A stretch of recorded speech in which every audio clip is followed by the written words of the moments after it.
Hello. Tout le monde sait qu'on est en pénurie de logements. Tout le monde sait que les logements se louent très facilement et très cher.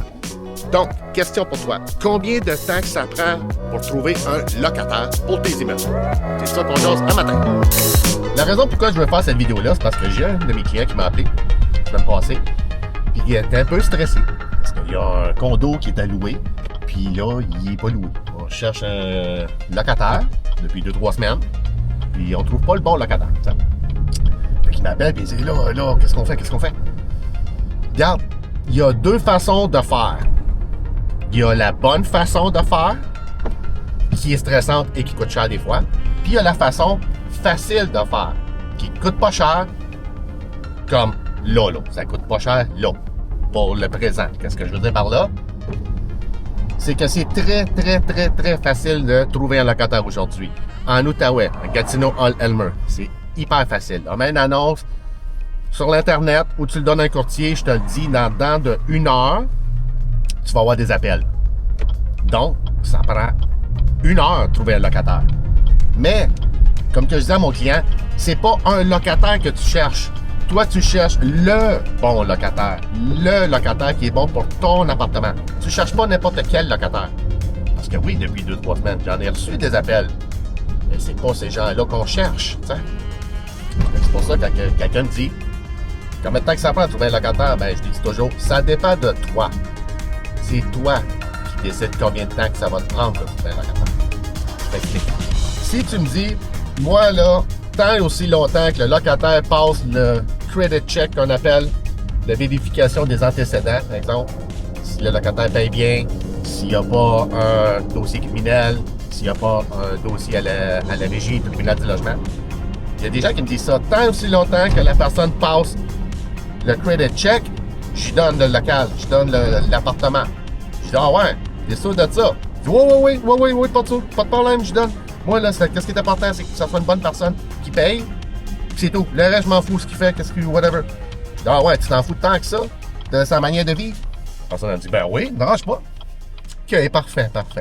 Supposons que tu as un triplex, puis c'est la personne du haut qui vient de partir. Okay? Puis celle du deuxième, c'est une petite famille de, je sais pas, une quarantaine d'années, avec un enfant de 15 ans, puis l'autre de 17. Okay? Là, toi, tu dois louer l'appartement d'en haut. Bon, ben là, tu dis, ben, c'est correct. Loue l'éclosion. Parfait. Là, moi, je t'appelle, puis je te dis, bon, ben, j'en ai un client. On l'a mis, là, tout à l'heure, l'annonce, puis c'est dans 5 minutes, j'ai trouvé quelqu'un. Là, mon client, il est tout content. Bon, ben, c'est un client-là. C'est une famille, ils sont 5. Ben, c'est un 3 chambres, mettons. Ils sont 5. Mais ils ont un gros chien.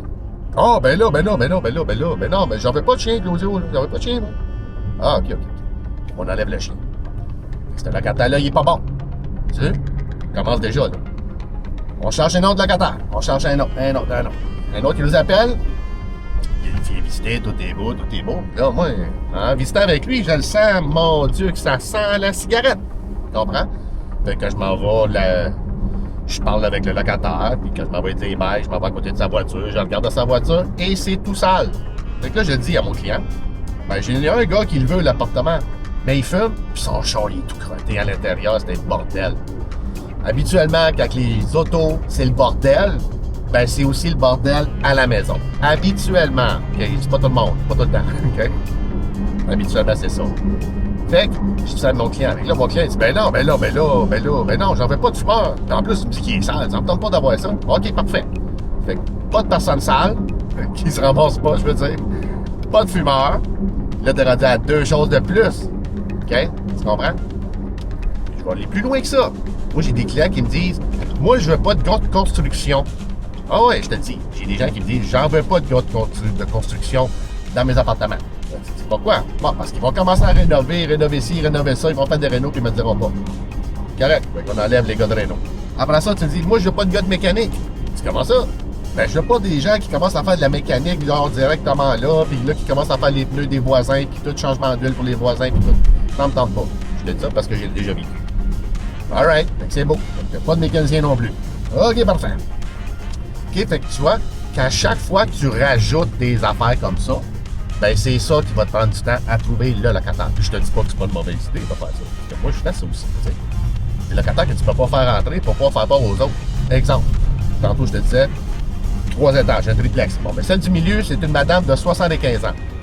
S'il y a une famille qui t'appelle pour habiter en haut, qui ont 3 enfants de 5 ans, 7 ans puis 9 ans, tu sais que ces gens, les petits jeunes-là, ça joue à terre, ça fait du bruit, tu sais. Beaucoup plus qu'un ado de 5-7 ans qui est quasiment jamais dans la maison, pour toute la partie, tu comprends? Fait que c'est ça. Quand que tu mets beaucoup de critères dans ta sélection de locataires, ben c'est normal que ça va te prendre plus de temps, tu comprends? Puis là-dedans, là, dans tout ce que j'ai parlé, on n'a même pas parlé des salaires des locataires. Parce que si tu loues un appartement qui est à 2000 $, puis tu vois la personne qui arrive avec une voiture que c'est à peu près 1000 $ par mois, ben direct là, c'est 3000. OK, tu peux-tu me dire ton salaire? Comme, monsieur le locataire, juste pour que je puisse juste faire sûr que tu es capable de payer tout ça, tu sais.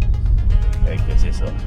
Il y a plein de choses comme ça qu'il faut regarder. Fait que c'est pour ça que je sais que tu veux peut-être pas l'entendre, puis le monde ne veut pas l'entendre quand ils sont dans cette situation-là, en mode panique, parce qu'ils ne trouvent pas de locataire.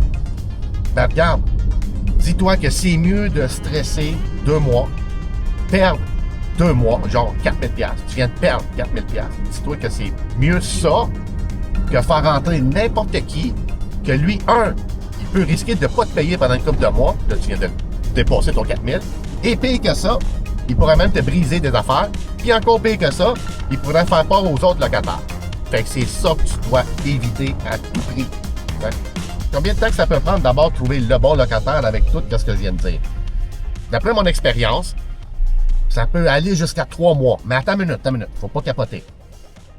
Malheureusement, au Québec, ben, heureusement peut-être pour d'autres mondes, mais pour moi, je trouve que c'est complètement ridicule. Ici, au Québec, on fait de la location de nos immeubles, de nos appartements, etc. au mois de juillet. OK? Au mois de juillet, c'est la panique totale au Québec. Tout le monde déménage les mois de juillet, pas juste le locatif, même les maisons. Okay? Habituellement, c'est là.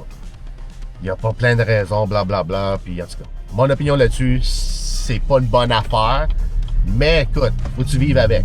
Tu restes ici, mais deal avec. C'est comme ça que ça marche. Fait que quoi faire?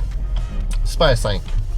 Quand tu sais que la majorité des gens, ils veulent emménager puis déménager au mois de juillet, bon, ben là, tu dois te préparer en avance. C'est super facile quand ton locataire te dit « Salut Claudio, on est au mois de mars, avril, mois de juillet, j'aimerais ça partir, trouver un autre logement ailleurs. » Pas de trouble, moi j'ai pas de problème. Tu te donnes amplement le temps de faire des publicités, trouver le bon locataire. Moi, qu'est-ce que je parle ici? C'est pas ça. C'est pas pour des situations comme ça. Ça, c'est facile à gérer. Un locataire qui s'en va à la date de la fin de son bail, super facile à gérer parce qu'ils vont t'en partir bien en avance. Moi, je parle que quelqu'un qui reçoit un appel aujourd'hui, bon, ben, Claudio, j'ai toujours payé mon loyer correctement puis tout, mais regarde, à partir du mois prochain, moi, je paye plus, je peux plus payer, je viens de perdre ma job. OK.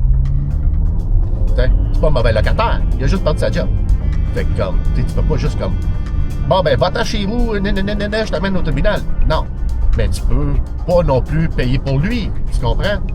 Fait que c'est dans des scénarios comme ça que tu dois absolument changer de locataire. Parce que le locataire, tu vas dire, ben, regarde, je peux pas payer pour toi, il faudra que tu trouves ton place, regarde. Fait que là, lui, il part dans une semaine ou 2. C'est là que ça peut être un peu problématique pour le temps, tu sais. Fait combien de temps que ça prend? Habituellement, 1 mois, la personne te dit aujourd'hui, je m'en vais. Puis là, tu as 1 mois d'espace.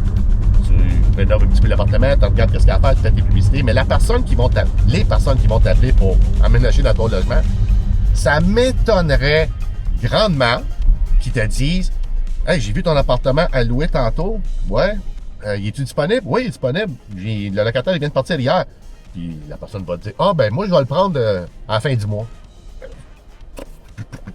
Ça arrive très rarement. Oui, ça peut arriver si c'est un locataire-là qui veut aménager chez vous, habite, exemple, chez ses parents, ou c'est un divorce ou séparation, puis l'autre personne reste avec l'appartement ou la maison, puis cette personne-là t'appelle. Ça, je comprends. Mais habituellement, c'est pas ça. Ils vont te dire, bon, ben c'est beau, il est disponible, bon, ben parfait.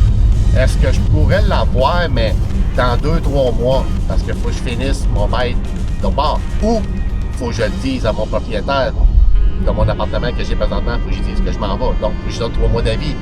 Tu comprends? Fait que c'est pour ça que le 3 mois, il arrive souvent qu'on a 3 mois à attendre pour ça, tu sais, pour trouver la bonne personne. Ça veut pas dire que ça va aller toujours à 3 mois, mais mettons ça dans la tête, maximum, ça pourrait aller jusque-là, tu sais.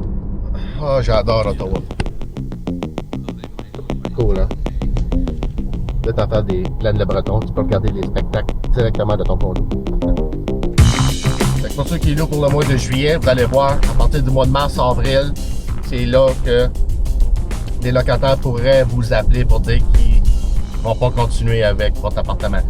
Mais, pourquoi attendre que le locataire t'appelle? Tu pourrais l'appeler, puis lui dire, je vais pas te déranger, mais juste faire ça, tu vas-tu continuer, genre, avec ton appartement?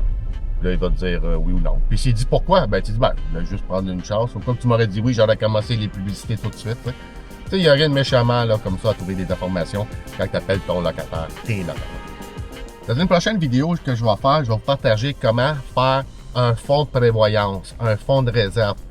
Un petit pot, là, que tu mets ton argent dedans, là, en cas qu'il arrive quelque chose. Ça te prend 3 petits pots. Le premier, c'est un petit pot de rénovation. Pour faire des rénaux, quelque chose qui peut te péter d'en face, comme qu'on dit, ben, tu as besoin de sortir de l'argent tout de suite. Ça va chercher dans ton petit pot. Le deuxième petit pot de prévoyance, ça va être pour les non-paiements. Gens qui ne te payent pas ton loyer. Pour X raisons. Ça te prend un fonds de réserve pour ça aussi.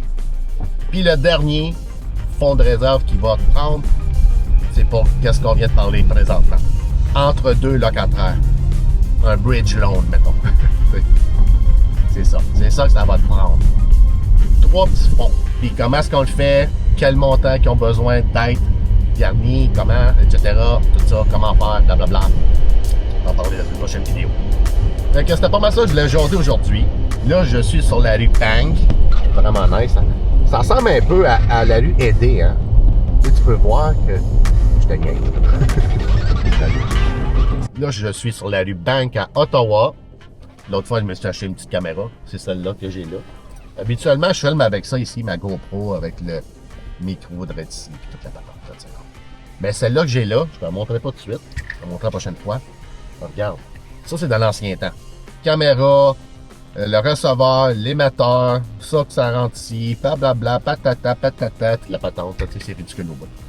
Mais, celle-là ici, la DJI Action Go Pro, non, DJI Action 3, je sais pas. Alright, 5, excuse, whatever. Celle-là ici est bonne. Tout est dans la caméra. Sauf un petit micro que je m'en vais chercher sur Vista. Ben regarde, c'est sûr que j'aime bien mieux encourager localement, tu sais. J'aurais pu l'avoir commandé sur Amazon, mon petit micro, là. Tic, tic, pouf, puis c'est commandé, tu sais. Regarde, je me suis dit, m'en aider les gens qui ont des commerces. Mais là, tu vas me dire, oui, mais t'es en Ontario. C'est la même affaire. C'est la même affaire. On paye des impôts, c'est de côté. C'est la même chose. Fait que, m'en viens ici. Super nice. J'adore ça. Le magasin, ce que je vois, c'est VizTech, ça s'appelle. VizTech, je sais pas trop quoi, le nom, whatever. On va te monter tantôt. C'est super nice. Petit micro comme ça. Tu peux t'acheter des caméras, n'importe quoi. Oui, tu peux le faire chez Amazon, là. Mais c'est bien mieux ici. Ils ont tout, sont bons, parlent français. Ils ont du stationnement. Ben, 2. Là, je suis parké, moi. Une affaire de dentiste. Dr. Jill Taylor, dentist. Ah non, et VizTech. Tu peux stationner ici, mais c'est à peu près juste les seuls parkings. Tu vas voir quand je vais reculer, là. C'est très petit. Donc, tu peux pas venir ici avec un F-150. Un gros pick-up, je pense pas. J'adore Ottawa. Il y a du monde qui n'a pas ça d'ici, mais moi, j'aime ça. Oui, il y a du trafic, oui, il y a tout.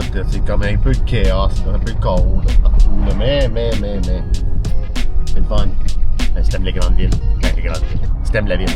Bon, ben, c'est pas mal ça que je voulais discuter aujourd'hui. Pour ceux qui veulent emménager à l'Outaouais, acheter des immeubles à revenus ou les faire gérer, ou si t'as des problèmes de locataires et tu sais pas quoi faire, je suis là pour ça. Je travaille 7 jours par semaine. Alright? On se revoit dans une prochaine vidéo. Merci. Bye bye. À la prochaine.